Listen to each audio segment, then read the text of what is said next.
Mesdames et messieurs, bonsoir. Vous avez avec vous Patrick Scheller qui va nous parler de George Sand et de l'écologie. Bonsoir les amis, oui, je vais vous parler de George Sand, femme assez incroyable, qui fumait le cigare, qui mettait des pantalons, qui avait beaucoup d'amants. Ça l'a rendue célèbre, mais surtout célèbre pour avoir écrit des romans très beaux. Elle s'occupe de la condition paysanne à son époque, dans les années 1850. Et puis, voilà, chose qui est très peu connue, elle s'occupe d'écologie. Car déjà à son époque, il y a des problèmes de déforestation.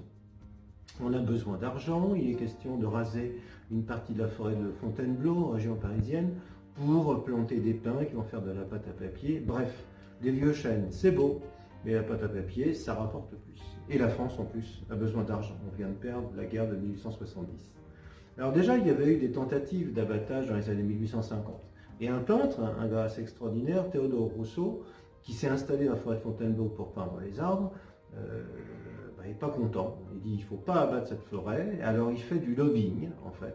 Il dit on est en train de détruire un instrument de travail qui est la forêt.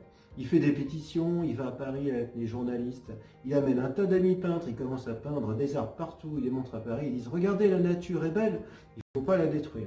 Et chose incroyable, grâce à cette action de lobbying des peintres, eh bien on préserve la forêt. C'est quand même sous Napoléon III, qui n'est pas quelqu'un de particulièrement libéral, mais il prend des précautions pour déjà sanctuariser en fait 500 et quelques hectares. La même chose se reproduit en 1860, on commence à planter des pins qui vont faire du rendement. Le gars ramène ses amis une nouvelle fois, et voilà qu'ils font un peu comme les faucheurs de maïs OGM, ils vont aller arracher les plants de pin. Il y a un procès, il gagne. Et rebelote en 1872. Et c'est là que George Sand intervient. Les mêmes peintres lui disent « Georges, aide-nous, la forêt est de nouveau menacée, je pense que vous avez peut-être des forêts, des bois qui près de chez vous sont menacés, ça va vous donner du courage. » Et elle écrit un texte absolument extraordinaire. Il fait une douzaine de pages, il pourrait être écrit par Francis Allais ou par Nicolas Hulot, où elle dit que la déforestation, c'est un grand désastre parce que la fin de la planète risque d'arriver par dessèchement, mais voilà, par la faute de l'homme et pas du tout par rapport à la nature. Elle dit à force d'exploiter la forêt, on va aller abattre aussi de la forêt en Amazonie, mais elle va s'épuiser. Elle dit oui, évidemment, on peut se chauffer avec du charbon, mais le charbon ça coûte cher. Et elle pose une question qui est absolument actuelle, la même que l'on vit maintenant. Elle dit l'industrie scientifique peine finalement à répondre aux besoins de l'homme. Et si l'homme ne sait pas se donner une certaine limite, eh bien la planète périra par la faute de ses habitants. Elle va même jusqu'à imaginer que pourquoi pas la Lune a pu être habitée et qu'elle a peut-être été détruite par des gens qui étaient imprévoyants. Alors pourquoi vous raconter ça? Parce qu'actuellement on a beaucoup de jeunes qui se battent pour la préservation de la nature, pour vivre en harmonie avec la nature. C'est important de savoir qu'on a des ancêtres, voilà. 1872, quand elle écrit ce texte, c'est pas si loin que ça.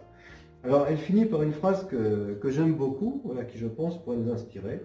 Je vais vous la lire, ça sort du livre qui s'appelle Impressions et souvenirs, vous pouvez le trouver facilement, un livre de George Sand.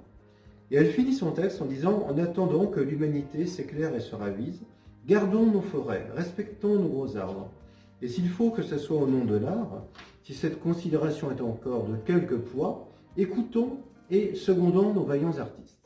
Mais nous tous, protestons aussi, au nom de notre propre droit et fort de notre propre valeur, contre des mesures d'abrutissement et d'insanité. » Voilà, je crois qu'on ne peut pas mieux dire quel est le vrai sens de la lutte pour la nature, c'est qu'on préserve notre vie, qu'on préserve la beauté, et ben oui, finalement, qu'on ne nous prenne pas pour des imbéciles. On a envie de vivre, vivons tous ensemble heureux, et à très bientôt. Je pense que la prochaine fois, je vais peut-être vous faire découvrir ma discussion très longue et passionnante avec Boris Cyrulnik.